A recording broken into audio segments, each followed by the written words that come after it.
This happened 3 years ago.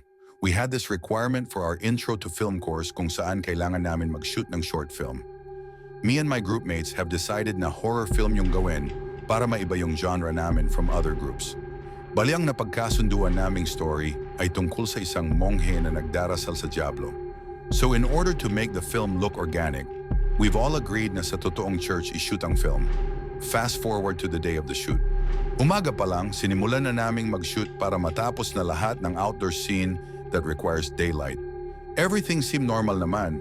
Wala naman nakakatakot na feel and all.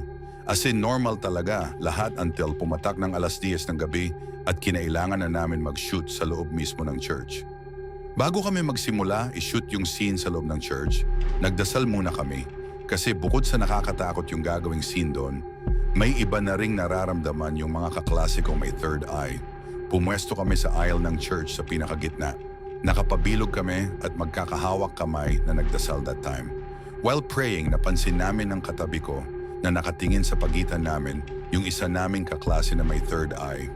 Sobrang namumutla siya and kami naman ng katabi ko, nararamdaman namin na parang bumibigat yung balikat namin kaya humigpit na yung hawak niya sa kamay ko.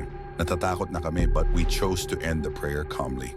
Nung natapos kami mag-pray, nag-proceed na kami sa kanya-kanya naming task and doon na nagtanong yung kaklase naming may third eye sa iba pa naming mga kasama na may third eye kung nakita din ba nila yung nakita niya habang nagdadasal kami. Sumagot sila na nakita nga din nila. Kinuwento nila sa aming mga walang third eye yung nakita nila. And sabi nila, may mga sumama sa atin magdasal. Namutla na kami and sobrang kinilabutan nung sinabi nila yon, lalo na nung dinescribe nila yung nakita nilang mga sumama sa amin. Ang pagkakadescribe nila sa nasa pagitan namin ng katabi ko, babaeng nakatahi ang bibig tapos nakangiti. If my memory serves me right, bukod daw dun sa babaeng may tahi ang bibig, meron pang isang sumama sa amin magdasal pero hindi na dinescribe ang itsura niya. Tapos meron ding iba pa na nasa loob habang nandun kami.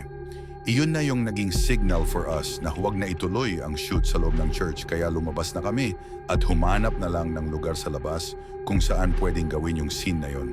Kahit na takot na kami, sinubukan pa rin namin tapusin yung shoot. By 2:00 ng umaga, we've decided na umuwi na. Nakasakay kaming lahat sa inarkila naming van and isa-isa naming hinahatid lahat ng nakasama sa shoot. Isa sa mga naunang maihatid is yung isa sa mga kasama naming may third eye. Hindi nagtatagal, after niya makababa ng van, nag-text siya sa isa naming kasama.